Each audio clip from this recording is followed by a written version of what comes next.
get ready to fight from within. You're about to go behind enemy lines on WNJC. Roger, 3-2. Goliath copies all. Go ahead. Target is surrounded by multiple firms entering what appears to be a residential area. Requesting permission to engage. From the People's Republic of New York City, you're now going behind enemy lines with Gene Baradelli and Russ Gallo.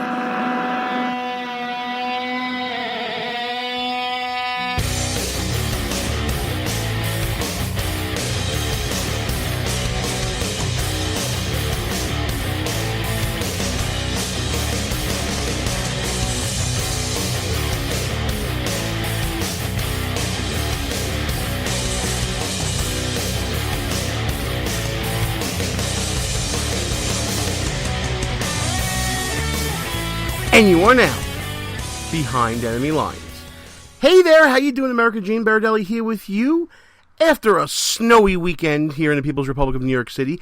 Glad you can be with us today. We're going to be talking about not necessarily news, not necessarily current events. We're going to analyze what we've been seeing out of the 2016 election cycle. We've mentioned it on the show before. Myself and my co-host Russ Gallo, we've talked about how Russ Gallo is the voice of an angry America because he has been voicing, in his role on the show, his dissatisfaction, his anger, his negativity about what he sees at all levels of government here in the People's Republic of New York City, in New York State, in the nation as a whole. And we think here at Behind Enemy Lines that Russ is onto something. Russ has really embodied what we're seeing out of the electorate in this very early 2016 election cycle, and we're going to go into that as the show goes on. We'll look at it at the national level. We'll look at it at the local level here at the People's Republic of New York City. You have a mayor blaming his own people for their own misery when it comes to snow removal on the streets and things like that. New York values at play, of course. And then we're also going to be talking to Mona Salama, who is right now in Iowa on the ground, on the campaign trail in election 2016. She had just left New Hampshire recently this past week for the First in the Nation presidential town hall. She'll tell us about her experiences there and in Iowa, and to see if she sees what we see. And that is that America is angrier this cycle than it has been in past presidential or even midterm cycles. So let's get into it right now, folks. Time to drop a little knowledge here behind enemy lines. And you know what? A lot of the news this week, and you see other media outlets saying this, is America angrier than it has been? Some places say yes, some places say no. I say let the evidence speak for itself. So let's start looking at some of this evidence right now. All this stuff coming from the news cycle this week here, behind enemy lines, taking a look at all the news. First thing we're going to look at is an article that came out on CBS, on their websites and their web properties, talking about a survey done by the American Customer Satisfaction Index. Now, full disclosure, folks, I don't know what that is. I don't know what they do. Never really heard of them until now. But apparently this is an organization that's been measuring the satisfaction of people with different industries, agencies, public, private. They seem to be the people trying to take the pulse of how people feel about the services they're receiving, whether it be from private entities or public entities, whatever the case may be. And according to this article and according to the survey, the American government, the federal government, rates right about the same as we put cable providers and internet providers. You know, the cable guy who says he'll be at your house between 8 a.m. today and next Tuesday? Yeah, the government is at that level of service satisfaction with the American people. According to the American Customer Satisfaction Index, American government is at an 8-year low overall when it comes to citizen, we're going to call it, satisfaction with their services. That's lower than it's been in the entire Obama administration. It's lower than it was in the last 3 years of President Bush's administration. Can't blame Bush this time, people. No way. But is this an indication of an angry America? Well, it turns out that when you break it down by agency, the more government touches the public, the worse it is for government. When you look at the Department of Treasury, IRS, dun, their customers' satisfaction rate is just hovering above half. It's a rate of 55. Government overall is 73.8. Wow. That's really low when you're thinking about an institution set up to serve the people that actually hire the people that go there and are supposed to be working for them.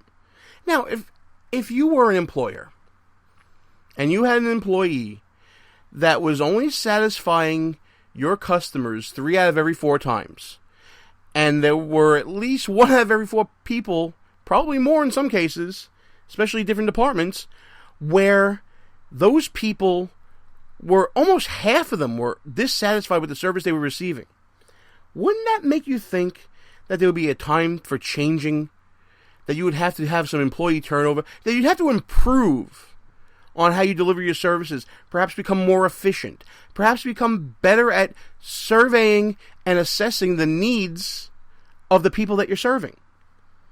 Well, it seems to be that this is the case we're talking about with this election. People want to see something different out of the government. And what do? You fire the CEO, start at the top. President, boom.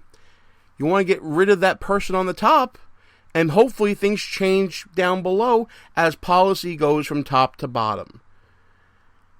This is reflective of a crisis of confidence, really, a crisis of trust when it comes to the American people. There are those out there that would disagree, though. I mean, there is an article coming out right now, this week, based on a Washington Post ABC poll that says that, according to the people they polled, 24% of the American electorate would consider themselves angry. 47% consider themselves not angry, but dissatisfied with government. Now, I don't know about you guys, and my math is a little fuzzy, but that's 71% of the electorate polled that claim to be either dissatisfied or angry with the way government is working right now. And when you look at who are the voters choosing on the Republican side, based upon being dissatisfied or angry or having a negative view of government, you have to look at Donald Trump and Ted Cruz. Those are the two people who are channeling, those are the two candidates who are channeling that anger.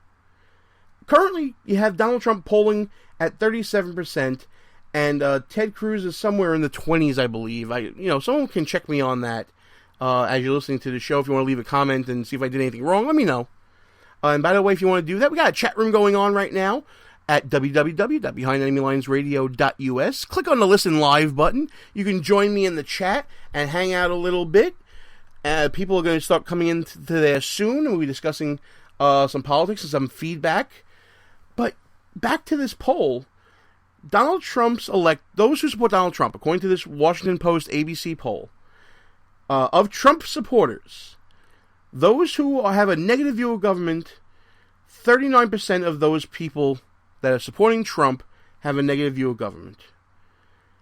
38% are dissatisfied. Now, it's not clear whether there's overlap between negative and dissatisfied, and then 40% for angry. Again, no indication whether there's overlap between the three, but you gotta say, a majority of the people supporting Donald Trump consider themselves angry voters. Ted Cruz, the same thing. 22% of his support believes that government have a negative view of government. 18% are dissatisfied. 27% consider themselves angry. With both Trump and Cruz, the highest percentage of their support come from self-identifying angry voters. Now, when you go back to that initial number of 24% of the total electorate polled saying that they're angry, listen, I mean, anger is subjective. Anger is not something that you can quantify and define exactly the same for one voter versus another voter. From one city to another. From one state to another. You can't really quantify anger. What one person considers angry, somebody might just consider mildly upset. perturbed, if you will. So, again, this is kind of subjective, but let me note this to you.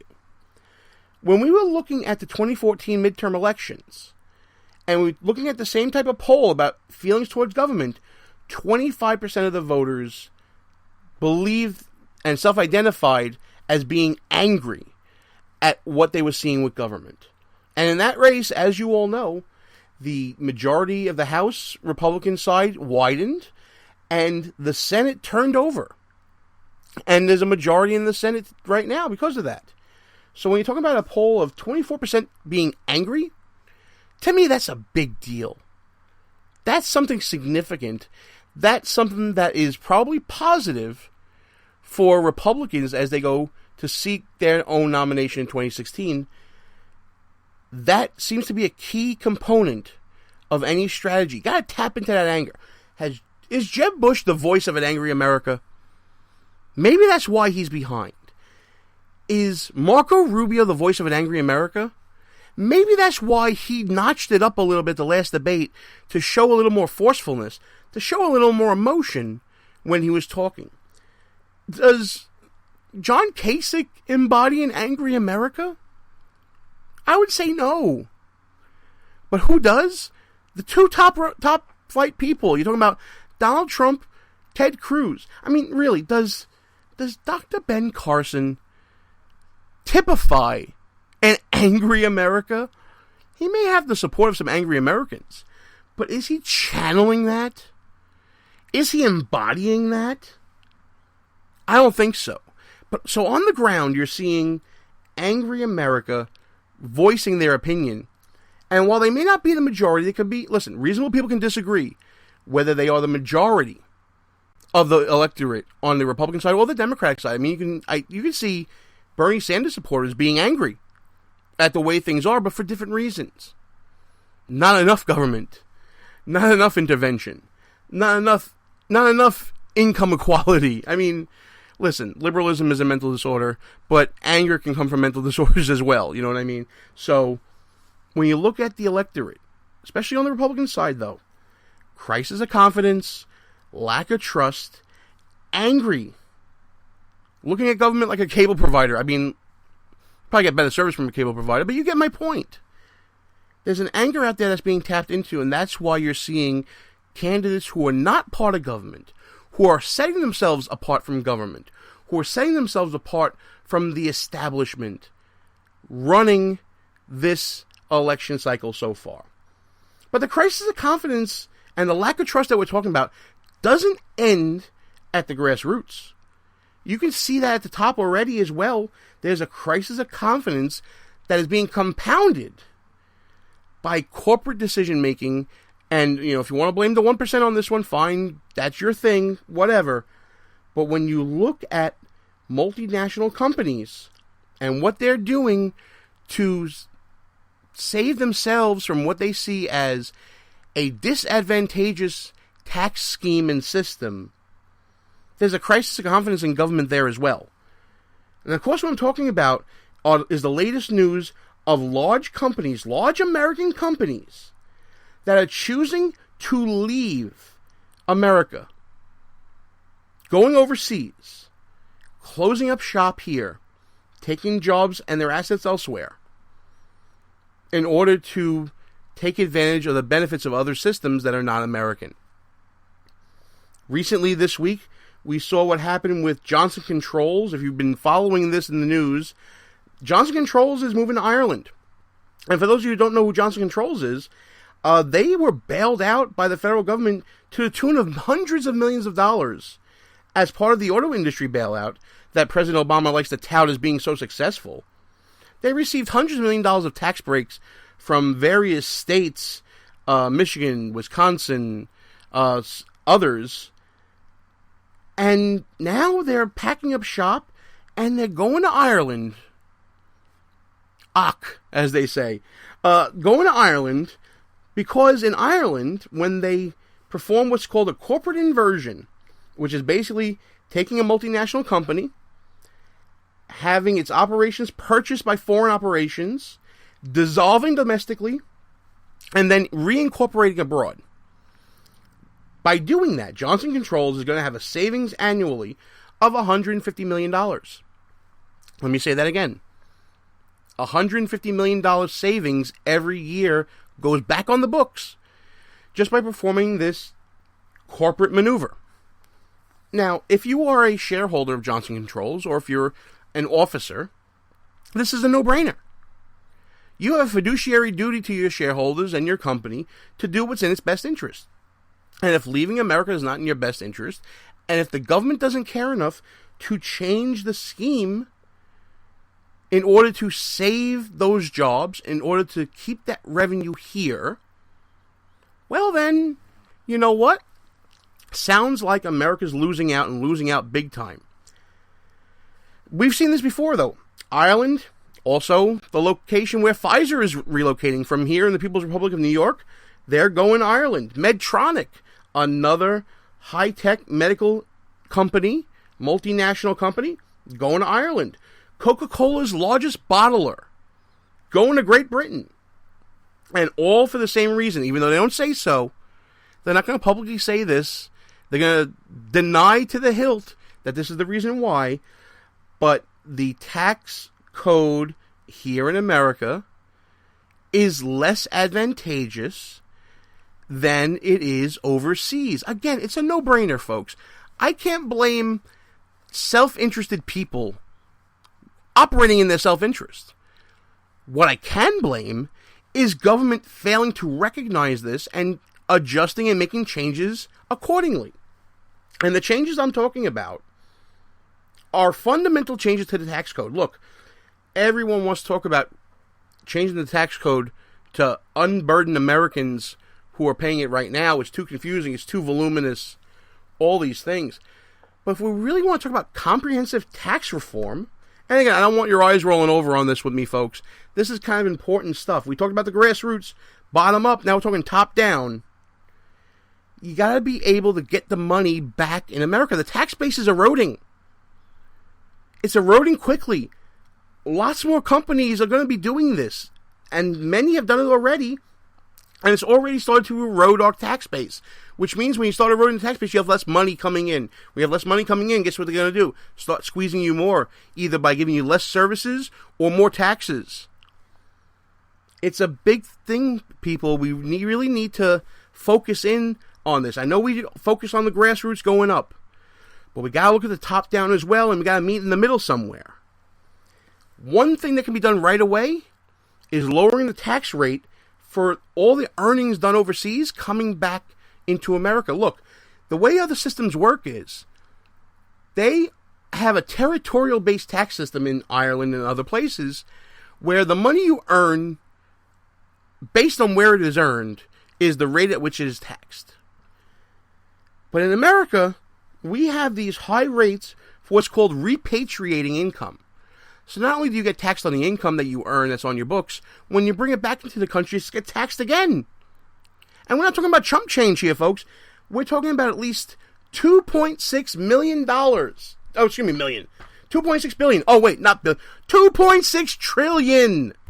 $2.6 trillion we're talking about that is being kept out of America because of the tax rate that America has in its disadvantageous and frankly broken system.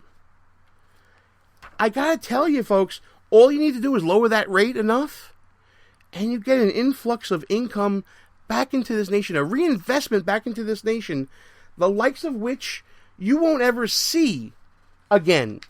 $2.6 trillion. I can't even conceive of that amount of money, folks. It's that big. But, okay, enough about the numbers. I feel your eyes glazing over right now as we speak. I feel it happening. So what does all this mean for the 2016 election cycle?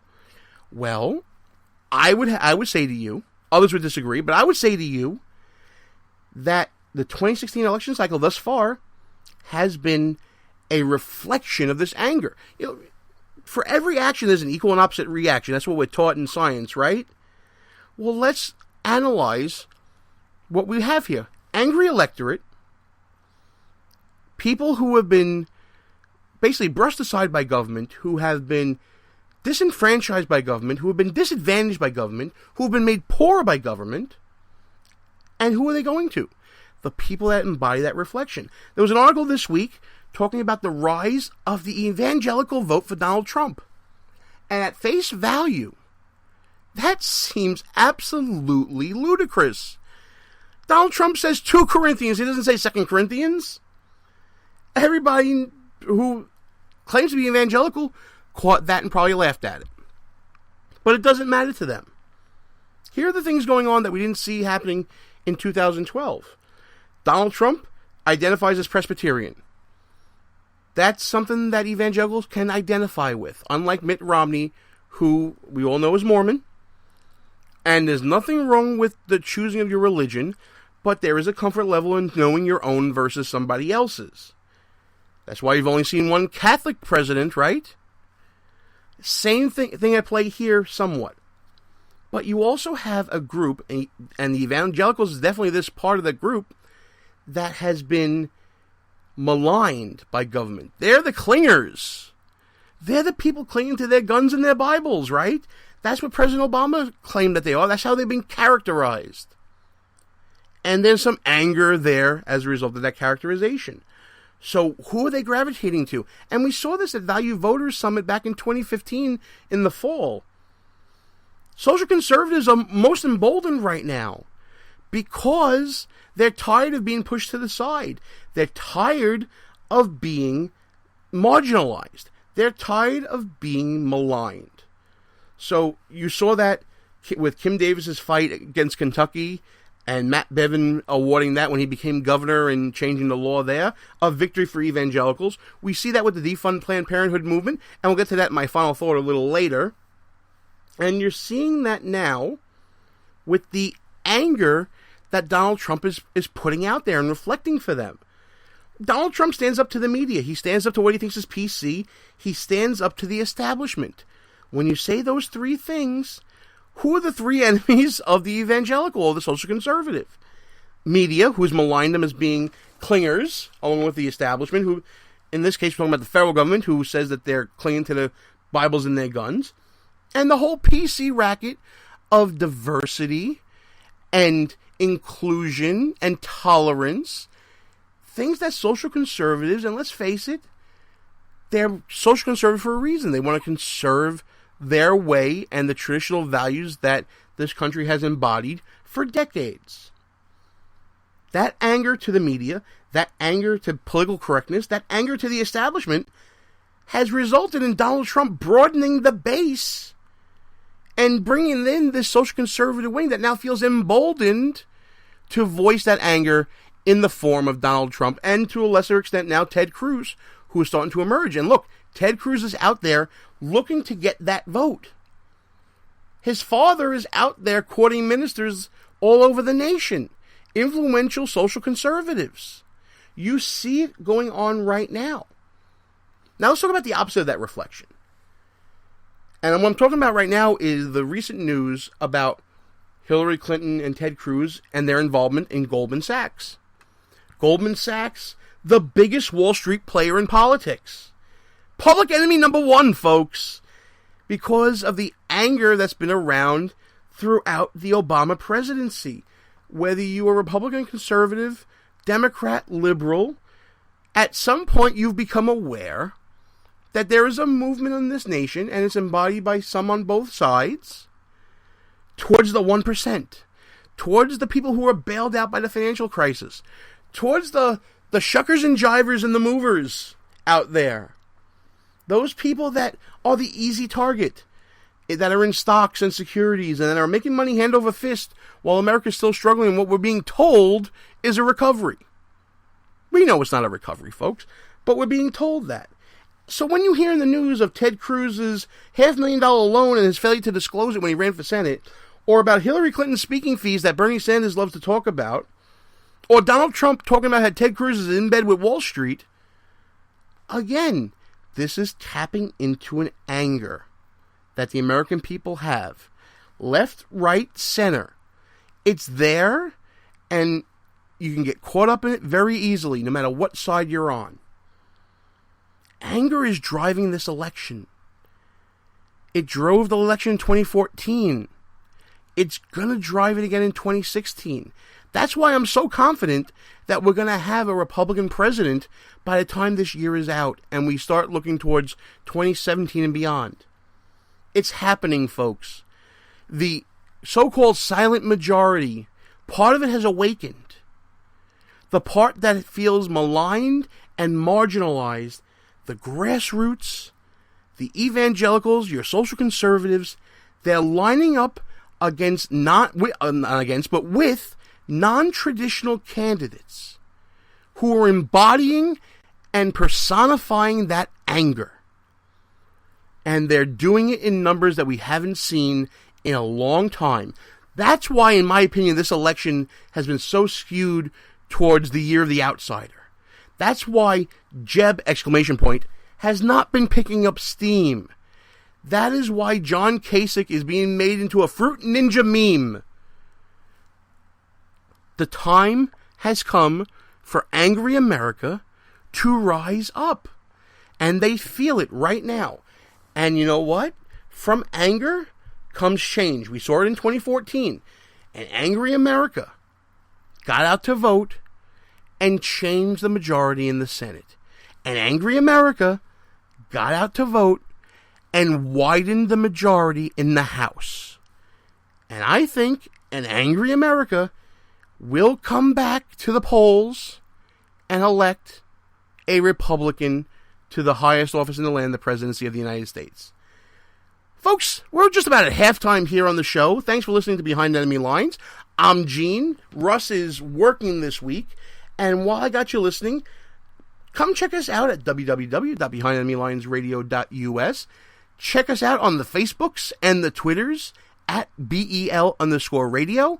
And while I got you listening here on Spreaker Live, know that if you miss any part of the show, you can catch up with us on any one of our rebroadcasting outlets, including WNJC 1360 AM, Philadelphia's Renaissance Station, Rebooting Liberty Radio Network, Red State Talk Radio, High Plains Talk Radio, and Sackheads Media, and K98 Talk. And if you miss any of those rebroadcasts, you can always check us out on any of our on-demand services, which include Spreaker, which you're listening to right now if you're listening live, iTunes, Player FM, Podbay, TuneIn, Stitcher, and iHeartRadio. And by the way, folks, we also want you to check out www.brooklynYRS.com. The Brooklyn Young Republicans is where this show first got started. Please support them. Check them out when you're on the internet. And check us out anytime on any of our rebroadcast or on-demand outlets.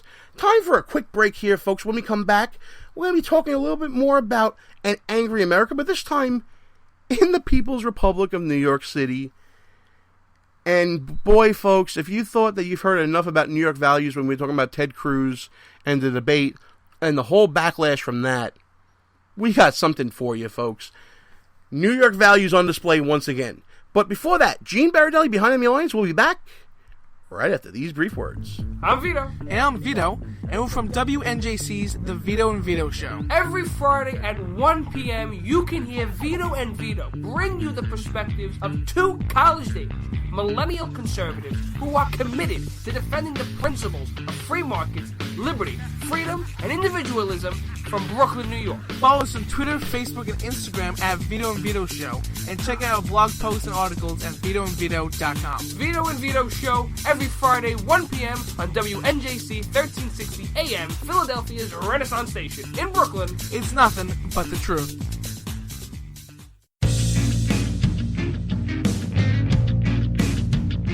There's a movement in healthcare today. It's a movement of people that's ready to stand up and take charge of their healthcare. It's people like you and me who are tired of paying too much for healthcare and getting too little. People who are standing up for their values and letting their conscience make decisions based on timeless principles. It's a movement that's sweeping the nation, and you need to be a part of it. Liberty HealthShare is leading the movement of people who are looking for an alternative to traditional health insurance. Liberty HealthShare is a healthcare sharing organization of people who are sharing the cost of healthcare in an easy and efficient way. Choose your own doctor, your own hospital, and live out your values in healthcare. Join the movement. Together, we're changing healthcare for good. go to www.joinlhs.com or call 800-722-8041. Who might you save? Your mother, your father, your husband, uncle, aunt, son. Learn FAST, F-A-S-T, the sudden signs of a stroke, and you could save. Your friend, teacher, boss. F, face drooping. A, arm weakness. S, speech difficulty. T, time to call 911. F-A-S-T. That's F, face drooping. A, arm weakness. S, speech difficulty. T, time to call 911. The sooner they get to the hospital, the sooner they'll get treatment. And that can make a remarkable difference in the recovery of your neighbor, the waiter, grandmother, grandfather. So learn FAST, the sudden signs of a stroke, then pass it on, because you never know who might save you. Your wife, your colleague. Spot a stroke fast. Visit strokeassociation.org, brought to you by the American Stroke Association and the Ad Council. Behind Enemy Lines. Back on the air. Gene Baradelli, back behind enemy lines with you. And folks, we've been talking about the rising of the voice of the angry America. The people out there who are fed up with government, have a negative view of government, are dissatisfied with services, or are just plain flat out angry out there in the world. And what this means for the electorate in the 2016 race coming up for the president. But also, folks, what we need to talk about is how this affects people on a local level. Look, politics is local. I think everybody can agree with that. And with politics being local, if your local government is not serving you properly, then that's just going to add to the anger that you have with government in general.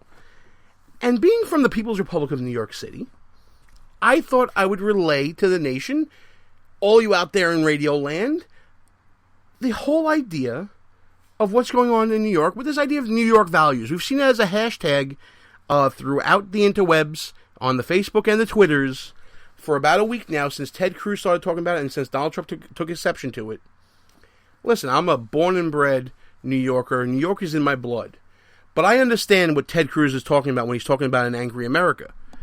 And when he's talking about New York values specifically. I understand that what he's talking about is the culture, the political culture that has pervaded through New York State and New York City for decades. We don't have a two-party system here. I would dare say that the elections in Iraq have more of a two-party system than they do in New York City. And that's not an exaggeration, folks. That's just truth, because there are parts of this city that are just so hugely outnumbered, Democrat to Republican, that it is really not a fair two-party system anymore. And once you have them hooked on entitlements and quote-unquote free stuff, you have an electorate that will keep on voting for you to keep the gravy train going. That's the story of the People's Republic of New York City. It's the story of a lot of places. Chicago, Detroit, Baltimore, San Francisco. You could talk about it in a lot of places. By the way, shout out to our San Francisco listeners. We see you out there. We see you coming behind enemy lines with us, and we appreciate you being with us. Here's a perfect example of the culture of New York values in government. I was talking about the big snowstorm we had here in the city, over 30 inches over by me, and I'm close to the Atlantic Ocean, closer than most. Snow drifts 4 and 5 feet high. I mean, it's piled up pretty high. My back is still killing me from all the snow I had to shovel to clear my sidewalk, clear my parking spot, clear my driveway. I'm in a little bit of pain right now, in case you can't tell. But not in as much pain as those New Yorkers who have received little to no city services for snow removal throughout this storm. There are still streets here, many days after the storm, folks, that still haven't been plowed, that still haven't been cleaned, still haven't been cleared. People who were snowed in. There was a story about a woman being snowed in her car over the weekend, and they just removed her very recently. But what does government do when you hear a cry for a need for services?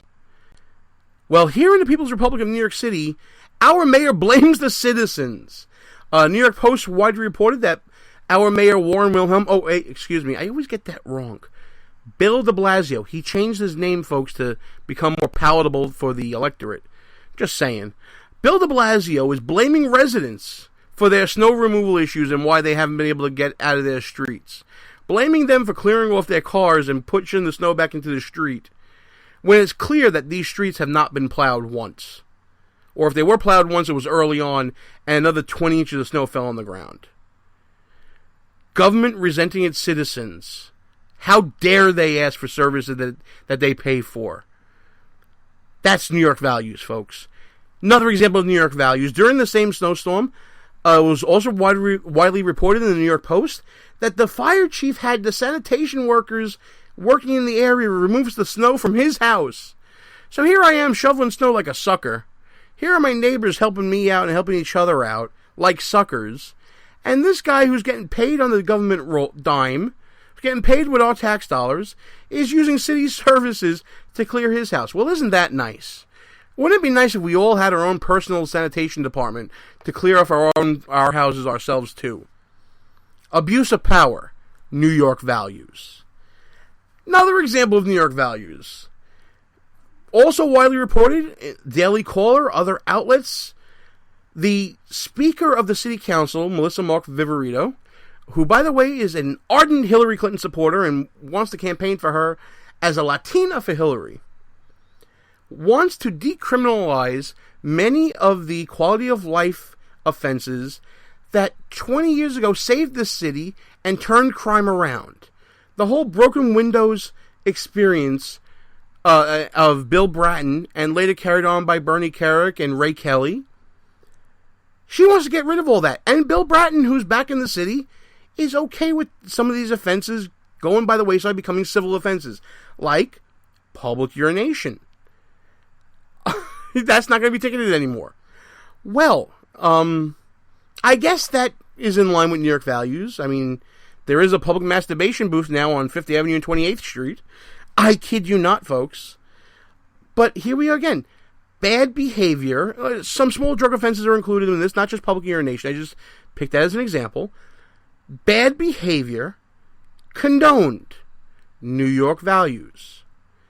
And here are the working class people of the city, many of whom are blue-collar workers, like, you know, your construction worker and, you know, your union member and your first responder, and many others who are, you know, in professional industries like myself as an attorney or financial services, whatever the case may be, all trying to play by the same rules, and all at the same time government telling us that we're the problem to why they can't do what they're supposed to do, that we should condone bad behavior when we see it, even though it's been proven that quality of life crimes do lead to larger and more violent crimes. We saw that in the bad old days of the late 80s and early 90s here in the People's Republic of New York City. And abuse of power. And those are New York values, folks. That's all there is to it. You know what? About time to take another quick break. What I'm going to do is we're going to play a little Equal Time for Reverend Al that we normally do here on the show. Before we do that, though, going to check in with the chat real quick. Like I said, we got the chat room going during our live broadcasts. Dano, one of our resident chat regulars, checking in and going on and on about Trump fanboys girls threatening the whole idea, you know, the whole discussion that we left out about National Review writers and contributors going against Donald Trump, and how the war is on between National Review and those conservatives and what he calls all the Trump fanboys and girls, and he says it sounds a lot like what the lefties do. Well, I tend to agree with that. I think that a little interfamily squabble is good every now and then. It shouldn't get too serious, though. I think conservatives have a right to pick who they believe will lead this nation best. And frankly, I'm a little disappointed in a lot of people out there who are taking their role of being, quote-unquote, the voice of the people a little too far. You know what? I got an internet radio show. I don't speak for anyone but myself. While I'm in a position to tell you who to vote for, who you like, who you don't like, who you should like, and who you shouldn't like, I respect my listeners enough to know that they had a brain in their head too, and they are just as independent enough and just as smart enough to pick who they want. After all, you found this show, you're pretty smart. We're going to take our last break here. When we come back, we're going to get Mona Salama on the line with us, and she's going to give us some first-hand experiences and some first-hand knowledge from Iowa and New Hampshire from the past week. But until I get her on the line, let's get a little Reverend Al up in this piece. A little equal time from our resident buffoon emeritus, the Reverend Al Sharpton. Gene Baradelli, Behind Enemy Lines. I'll be back right after Reverend Al. The show will be right back. But first, a word from Al Sharpton. Good evening, Rev.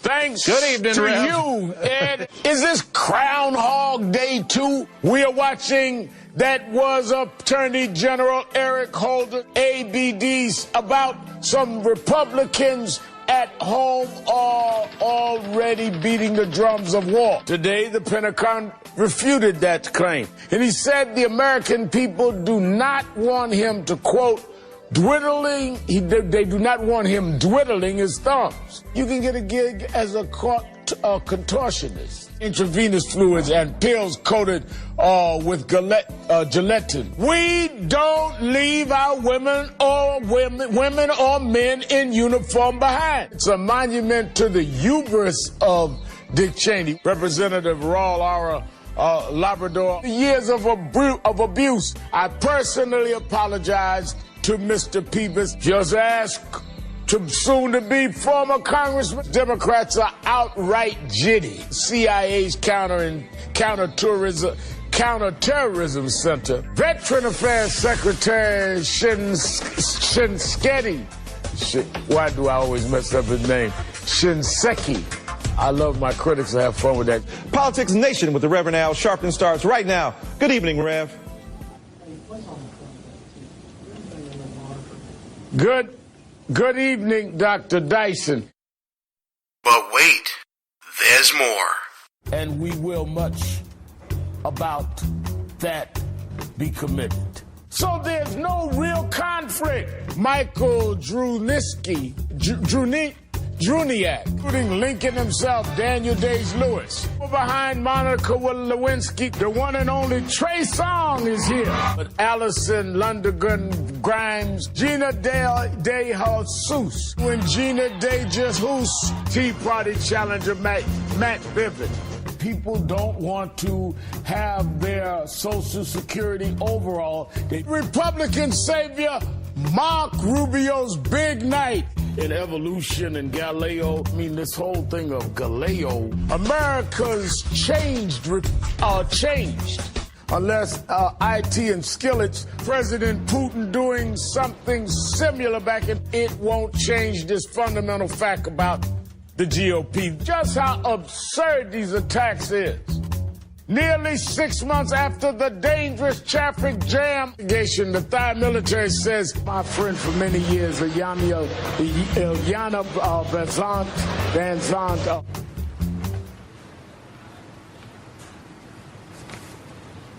nothing there. And they gave this guy a TV show? Let's get back to our show. Gene Baradelli, back behind me lines and on the line with me right now.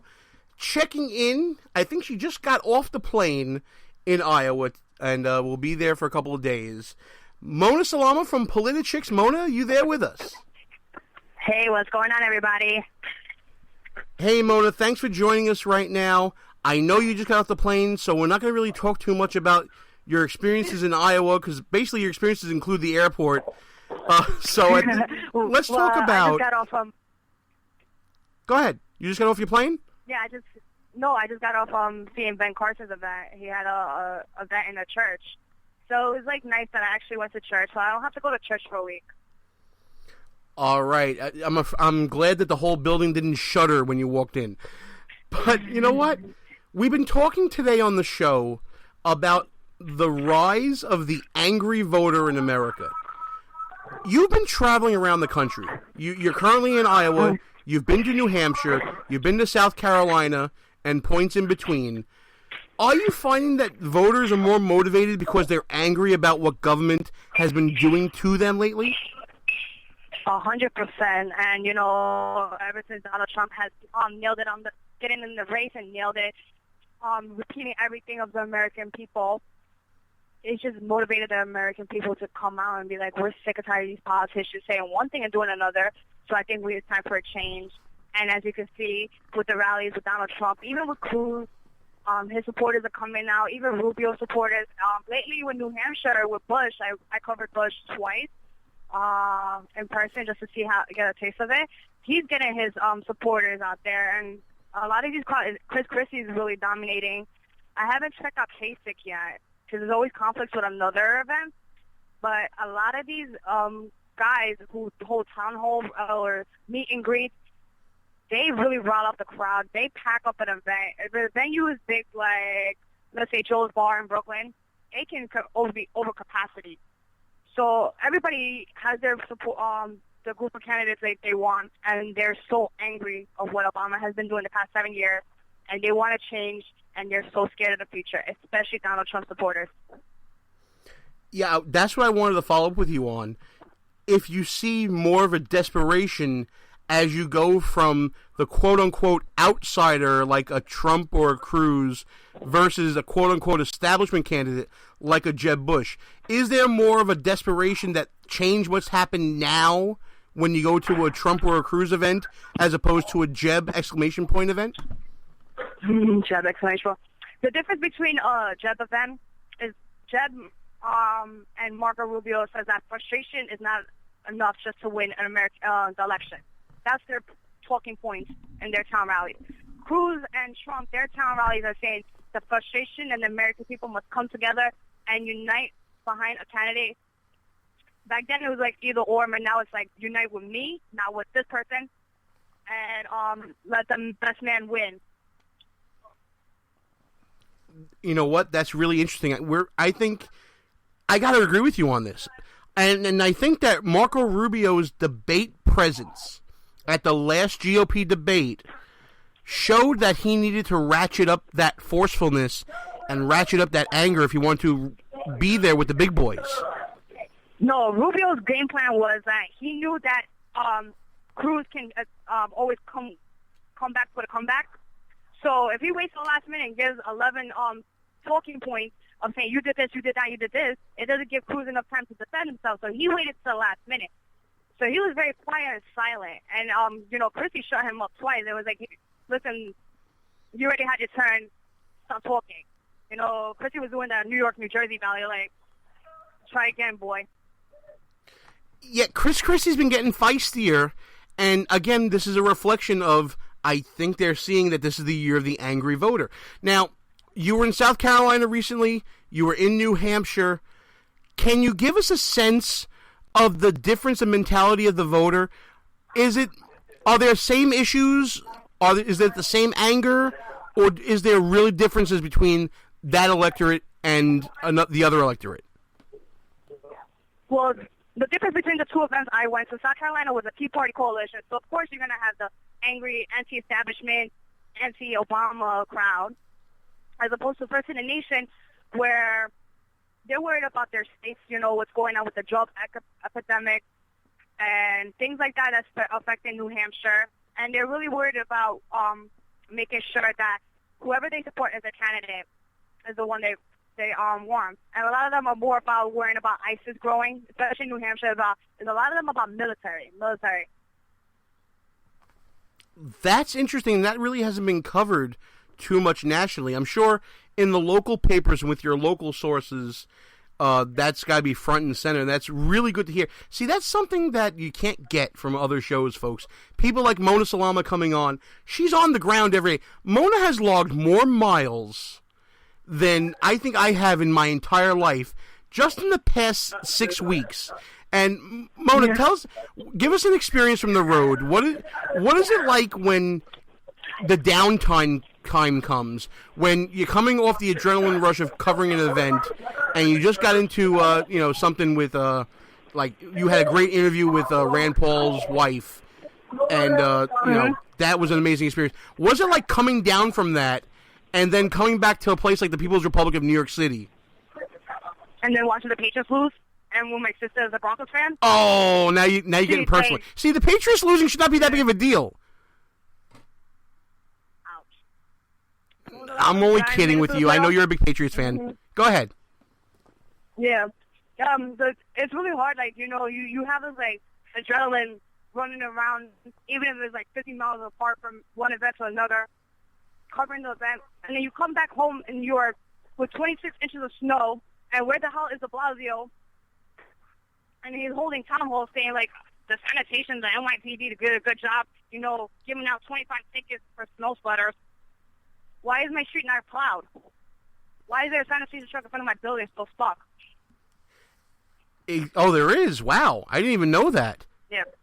Uh-huh. So, but this goes back to the whole idea of an angry America, right? Local government is kind of going to feed that anger as well when Bill de Blasio's out there blaming residents in Queens for the reason why their street isn't getting plowed.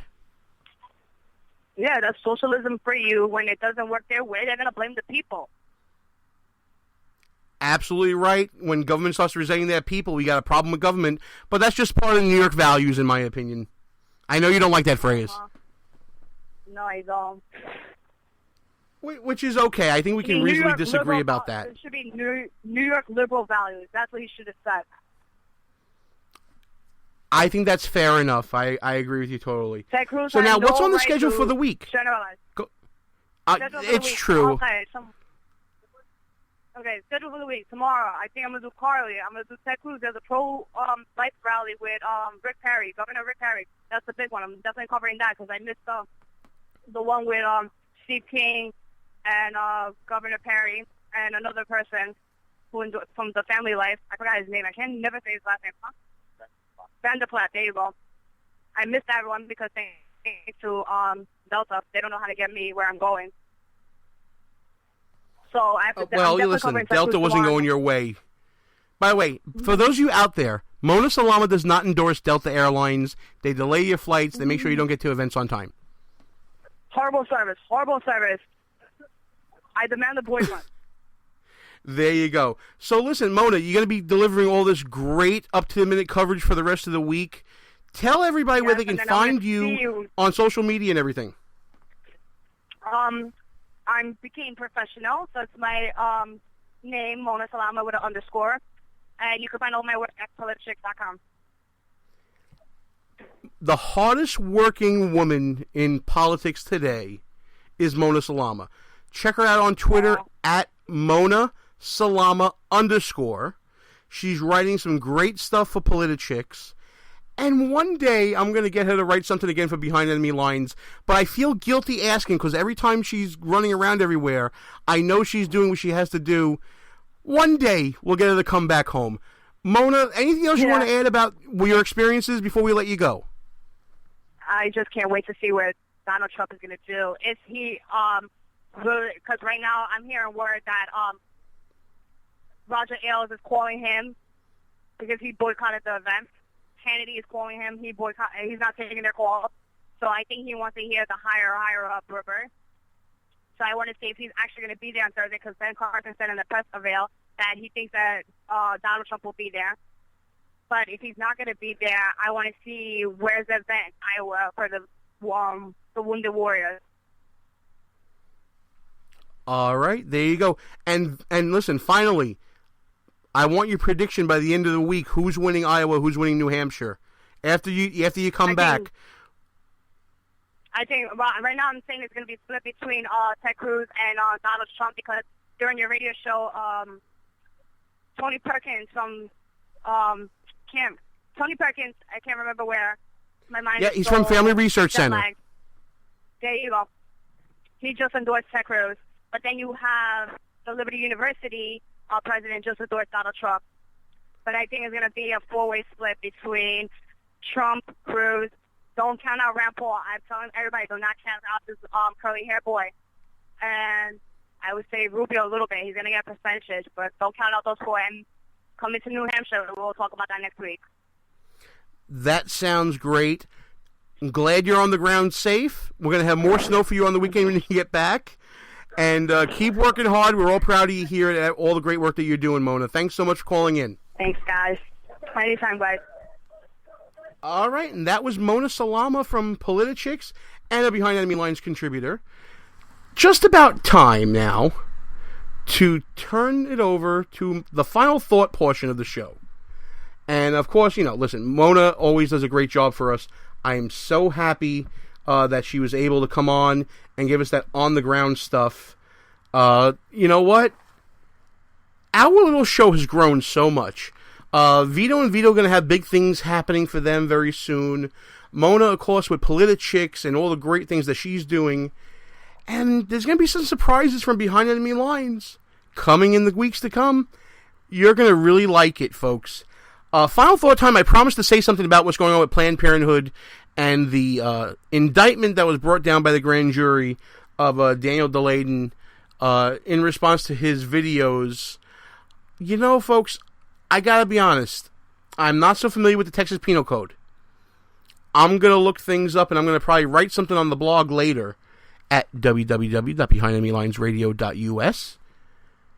But I will say this. It is a very rare occurrence, at least in my limited 10-year legal experience, to see a grand jury impaneled for one reason to then come back with an indictment totally opposite from what they were charged for. We've talked about grand juries before in the context of Michael Brown and Eric Garner and the work that grand juries do and the way that prosecutors can steer and lead a grand jury. I'm going to reserve all judgment. I'm going to judge slowly. Yes, of course, I'm angry as every other conservative is out there about what happened with this indictment coming down and the charges and the severity of the penalty that's going to be coming should there be a finding of guilt. But I'm going to judge slowly right now. I'm going to wait and see and let the evidence develop itself. I'm going to wait and see what the charges actually mean under the law. I'm going to do a little bit of research and I'll get back to you. You know what? There is so much knee-jerk reaction in politics that while it may sound like a cop-out to say I want to judge slowly, I think we need a little more of that in politics. I think we need to let facts overrule emotion sometimes. And this is interesting because we've been talking about an angry America and coming out to the polls angry and making decisions. I'm sure that there are more than a few of you out there that are going to be questioning the decisions of an angry America and whether or not this is just a knee-jerk to 8 years of Obama, whether or not this is a knee-jerk to policies that we've perceived as being overburdening, overreaching, overextending the American people, counterintuitive, unreasonable acts by government. But you know what? While I may agree with what people in the chat room are saying that it's probably a political hack job, I'm willing to listen.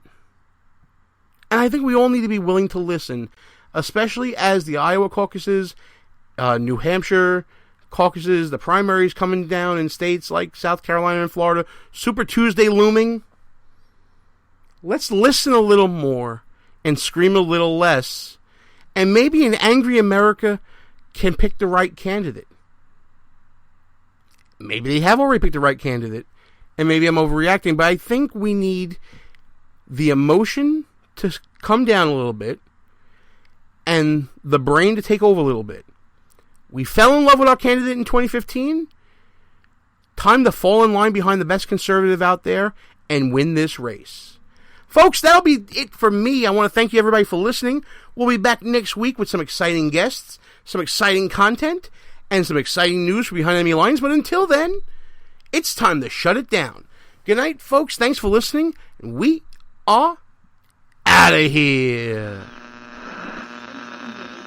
Our position has been compromised. It's time to roll out. Report for debriefing at www.behindenemylinesradio.us and look for regular communications via Facebook and Twitter at BEL_radio. You are the resistance. Behind Enemy Lines. Part of the Conservative Commandos Radio Network. A rock radio production. Copyright 2015. Back in 7 days. Out.